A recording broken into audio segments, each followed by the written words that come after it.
crazy, man. I don't give a fuck. So be it.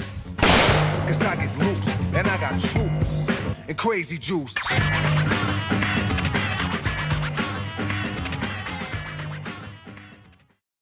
And you don't know me yet. Juice is a movie that was released in 1992.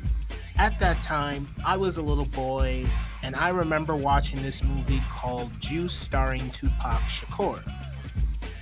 When I was a wee young lad watching this movie, I enjoyed it. I thought this movie had a lot of action, it had some good character moments, and I thought the relationship amongst the crew felt realistic. Now we fast forward many years later in my life, and Tupac is long gone, and I'm a much older person. I am not a wee young lad anymore. I am an adult. And as an adult, sometimes we still reminisce about things from our past, and for me, it's movies. I usually remember the movies that I've enjoyed in my past, and sometimes you just want to take a stroll down memory lane and remember the good old days. With that being said, I wanted to rewatch the movie Juice starring Tupac Shakur just to see if I would feel the same way about it now.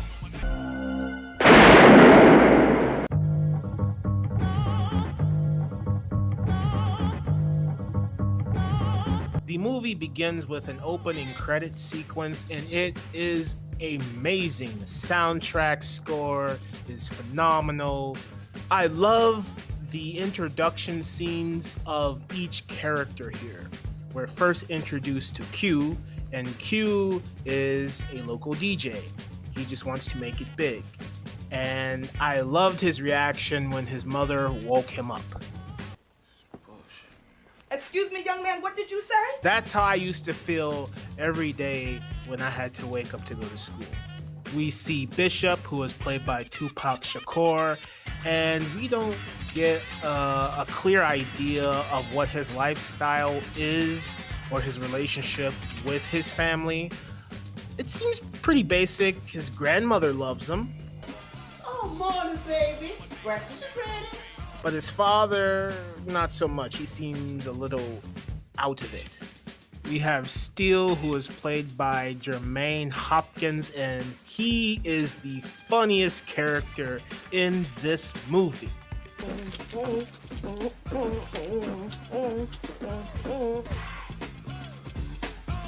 you little bitch! Your ass is grass, bro. So we just learned basically he is considered the fat guy and people don't take him seriously. Next up is the leader of the crew, Raheem, who is played by Khalid Kane. And he has a decent introduction scene. We see him with his sister and they're joking around. Myra, you better give me my $5. What's going on out here? Nothing, Mom. We do get a scene of him with his baby mama, and he is trying to reconcile with her, but she ain't having none of it. I need a real man right here. I'm not letting my child or girl be fucked up like you and your stupid ass friends. Yeah, well, fuck you then. 'Cause I don't need your tired ass anyway, bitch. Next, we get a beautiful moment amongst the crew and Steele lying and saying he had intercourse with a woman, but then the crew later reveals that, oh, it's a man. You could tell it was Donna from all that hair on her face, right? What? Yeah, man, come on. You didn't know about Donna Bromwell, man? What? That she used to be Donald Bromwell? Big Don. Don Juan, you know, fuck y'all, man. Then we have another awesome scene where all of the people who are ditching school are at this establishment that is owned by Samuel L. Jackson. Just cause you pour syrup on shit don't make it pancakes, you know what I'm saying? Cause she got the snapping nappy dugout. The snapping nappy dugout? Snapping nappy dugout. Don't put your ass in Scores, mwah, fantastic. It's just amazing. It's so adrenaline pumping. Come on now. Go, guys. And it plays perfectly into the chase sequence where the police are chasing Q and Bishop, and Steele has a funny moment. 5 hours later, Steele escapes from a police officer and the crew is back together and they scare a white person, and then Raheem sees his baby mama with another man, and Bishop says something sneak dissing him, and then Raheem is all in his feelings. As they're walking down the street, Q sees a poster for Yo, this shit is mine, word up. We gotta worry about running into Watermans, and this nigga talking about some bullshit-ass DJ content. Bullshit, man. Q convinces his crew that they should go to the record store so that Q can purchase a record for his audition tape. Q flirts with the store associate.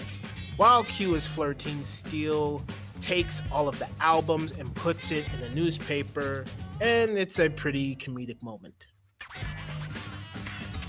The crew leaves, and then they stop in front of a bar. Liz, man. What's up, man? What's going on? It's cute. Yeah, pardon me for a second. I'm about to rob this place. All right, everybody, put your hands in the air and face the fucking bar. Q uses his best instincts and decides to leave the establishment because he doesn't want any part of that. Goes outside, tells his crew that Blizzard is in there right now, sticking the place up. Bishop, all enthusiastic, decides that he and the crew should go in there and help their old friend. But then Raheem immediately shuts Bishop down. Then the crew decide to go to Steele's place, and Steele whips up some lean cuisine for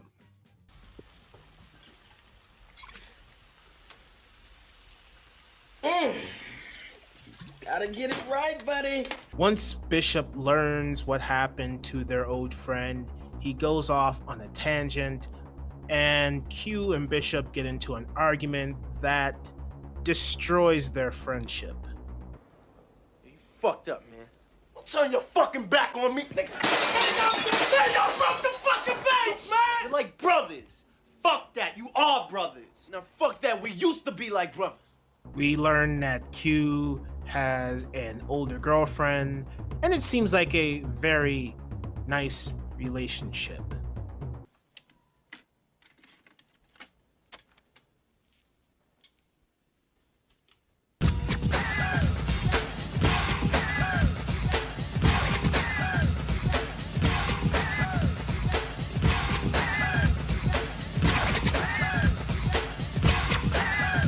Later. You ever DJ before?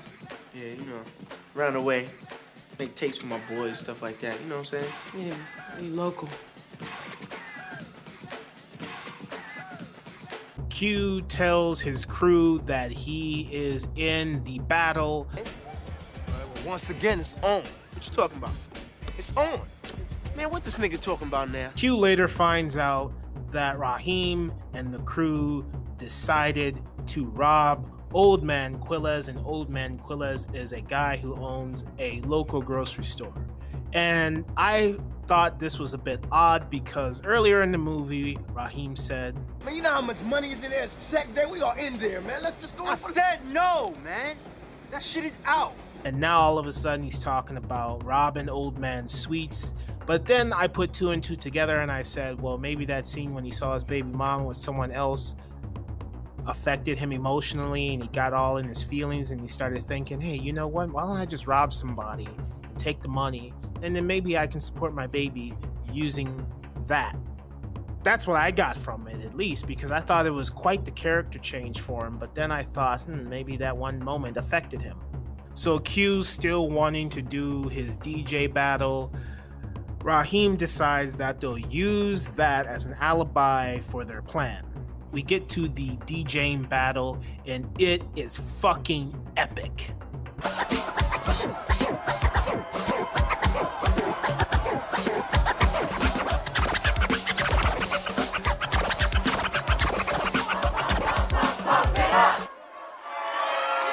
Then we jump to the crew, and they are about to rob Old Man Quillez's little corner store. They go in. Let's go!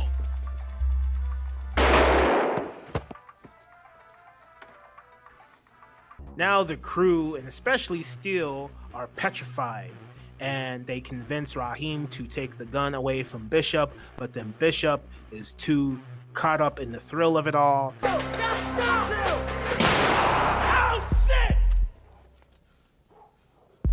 This whole movie started off as pretty pleasant, and then it immediately just kicked into darkness.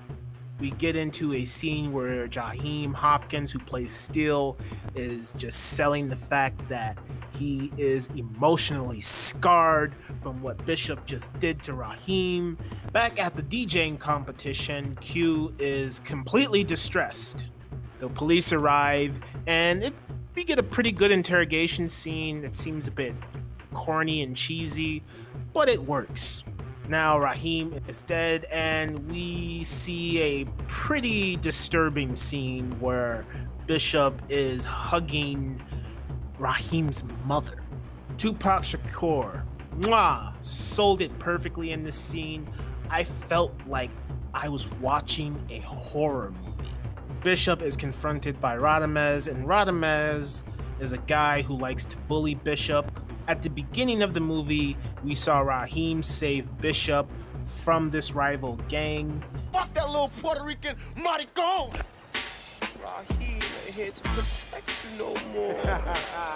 So in another intense scene, the police arrive after this crew tried to jump Bishop. Bishop catches the rival crew's leader in the alley. Now Bishop is completely pissed, and he wants to murder Steele and Q. Bishop finds Steele, he convinces him to go in a dark alley with him, and then Bishop does his thing. Q is completely distressed. He tries to tell his girlfriend who killed Raheem, but he just can't rat on his friend, even though his friend is a murdering psychopath. You know, he's still loyal to his friend, so he's just stuck. So he decides to take matters into his own hands and get a weapon to protect himself and take out Bishop. But then Bishop has his own plan brewing when he decides to go to Samuel L. Jackson's character and convince him that it's Q who is the one who is crazy. So he throws the gun away, and then he goes to Samuel L. Jackson. Samuel L. Jackson thinks that Q is the culprit of murdering all these people. Q tries to convince Samuel L. Jackson's character that he's not the culprit, but then he just says whatever and says, okay, tell Bishop to meet me at this location. And Samuel L. Jackson says, sure. Then Q and Bishop meet in a very intense sequence.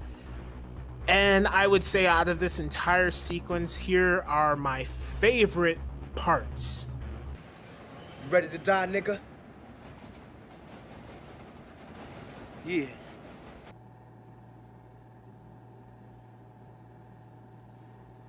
Fuck you gonna do? Shoot me in the elevator?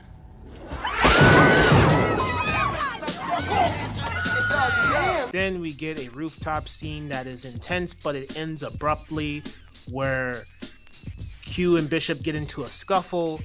Q punches Bishop over this edge of this roof, and then he holds him, and then it's like you just tried to kill him, and he's been killing all your friends. I ain't trying to save him.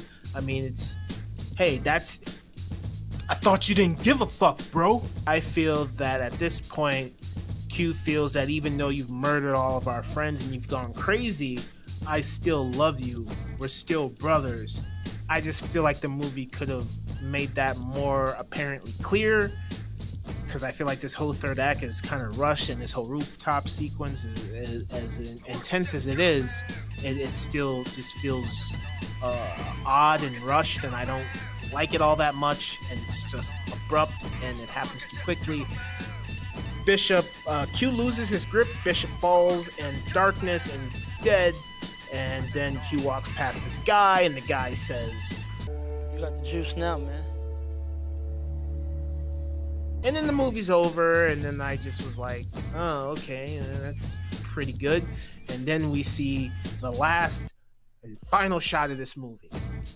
And at that point, I said, I do kind of feel the effects of this, because the movie started off in a really lighthearted place. It was very funny, and we got to know each character in a pretty personal manner. And then it just turned into darkness, and it was somber, and it's just like this movie did a complete 360. It was light, and now all of a sudden it's dark. And then when we see the final shot, I felt kind of sad, and I felt the emotion. I just wish there was just a bit more development with these characters.